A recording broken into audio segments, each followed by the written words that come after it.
எங்கள் குலதெய்வம் கேப்டனை வணங்கி இந்த பதிவு போடுறேன். திருப்பத்தூர் மாவட்டத்தை சார்ந்த திருப்பத்தூர் கிழக்கு ஒன்றிய மகளிர் அணி செயலாளராக இருக்கிறேன். இந்த பதிவு யாருக்காக அப்படின்னா, சென்னை லயோலா கல்லூரியின் முன்னாள் மாணவர்கள் ஒரு கருத்து கணிப்பை வெளியிட்டிருக்காங்க.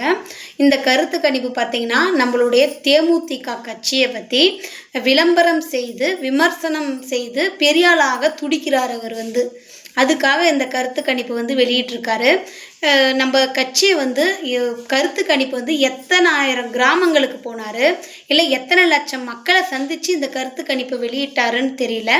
இந்த கருத்து கணிப்பு முழுவதும் மக்களுடைய கருத்து கணிப்பு கிடையாது, இவருடைய கருத்து கணிப்பு. இவருடைய சொந்த கருத்தை தேமுதிக கட்சியிடம் திணிச்சிருக்கிறாரு. உண்மையை சொல்ல போனோம்னா அதுதான் உண்மை. இவர் மக்களை சந்தித்து அவர் கருத்து கணிப்பு போடல, திணிச்சு தான் இருக்கிறாரு. இதனால் அதை பற்றி நாங்கள் என்றைக்கும் கவலைப்பட மாட்டோம். எங்கள் கட்சியை பற்றி விமர்சனம் செய்பவர்களுக்கும் விமர்சனம் செய்து நீங்கள் பெரிய ஆள் ஆகணும்னு நினைக்கிற உங்களை பார்த்து நாங்கள் கவலைப்படலை. ஆனால் இதில் என்ன ஒரு வருத்தம் அப்படின்னா, எங்கள் கேப்டன் குரு பூஜையை பற்றி நீங்கள் ரொம்ப தவறாக பேசியிருக்கிறீங்க. நீங்கள் கருத்து கணிப்பு இதெல்லாமா நீங்கள் கருத்து கணிப்பில் அவருக்கு எதுக்கு குரு பூஜைன்னு சொல்லிட்டு மக்களாக கேட்டாங்க? மக்கள் கேட்கல, நீங்கள் கேட்டிருக்கீங்க. உங்கள் மனசில் இருக்கிறத மாற்று கட்சியினர் பணத்தை வாங்கி நீங்கள் கேட்டிருக்கீங்க. எத்தனையோ சித்தர்கள் இருக்கிறாங்க, எத்தனையோ கோயில்கள் இருக்குது. எத்தனையோ கோயில்களுக்கு கும்பாபிஷேகம் செய்யும்போது கூட அந்த கருடன் எந்த கோயிலையும் அதிகமாக சுத்தாது. அது சுத்துச்சு அப்படின்னா புண்ணியம், எல்லாரும் கும்பிடுவாங்க. ஆனால் எங்கள் கேப்டன் மறையும் போதும் சரி, எத்தனையோ லட்சம் மக்கள் அஞ்சலி செலுத்தினாங்க. அப்பவும் கருடனாக காட்சி அளித்தார். அது மட்டும் இல்லாமல் 1ஆம் ஆண்டு குரு பூஜையிலையும் கருடனாக காட்சி அளித்தார். 2ஆம் ஆண்டு குரு பூஜையிலையும் வந்தார்.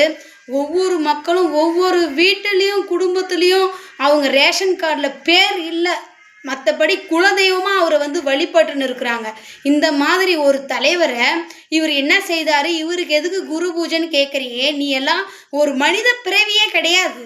உண்மையில் நான் சொல்கிறேன், அவர் சம்பாதிச்ச பணத்தை எவ்வளோ பேருக்கு உதவி செய்திருக்கிறாரு, எவ்வளோ அன்னதானம் பண்ணியிருக்கிறாரு. இன்றைக்கும் அவருடைய ஆலயத்தில் எவ்வளோ பேர் அன்னதானம் போட்டு பயனடைகிறாங்க அப்படின்ட்டு போயிட்டு அந்த கோயிலான போயிட்டு பாரு. அங்கே போய் கருத்துக்கு அனுப்பிடுறான் நாயே. நீ ஏன்டா அங்கங்கே போய் மக்களையே சந்திக்காமல் 4 செவத்துக்குள்ளேருந்து நீ கருத்துக்கு அனுப்பி எடுக்கிற? நீ சொல்கிறதுக்கு, இந்த கட்சியை பற்றி நிலைப்பாடை குறைக்கிறதுக்கும் எங்கள் கேப்டனை பற்றி பேசுறதுக்கும் நீ யார்? உங்ககிட்ட கருத்து கணிப்பு எடுக்க சொன்னோமா?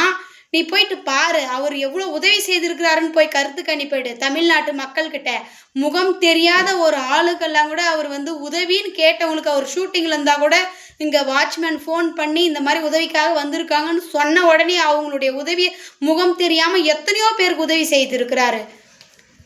நம்ம முன்னால் இருந்த சுதந்திர போராட்ட தியாகிகளை நம்ம பார்க்கல, இந்த ஜென்ரேஷனில் இவர் தான் நம்ம பார்த்துருக்குறோம். இவர் எவ்வளவோ பேருக்கு உதவி செய்து எவ்வளவோ நல்லது செய்து ஒரு கடவுள் மனிதனாக பிறந்து கடவுளாக மாறிய எங்கள் குலதெய்வத்தை பற்றி நீ பேசியிருக்கிற. இதை நாங்கள் வன்மையாக கண்டிக்கிறோம். எங்கள் கட்சி சார்பாகவும் எங்கள் தொண்டர்கள் சார்பாகவும் உண்மையிலே இது நாங்கள் கண்டிக்கிறோம். இவர் மட்டும் இல்லை, யாருமே இந்த மாதிரி ஒரு தவறான வீடியோ பதிவு பண்ணுறவங்கள நாங்கள் விடமாட்டோம்.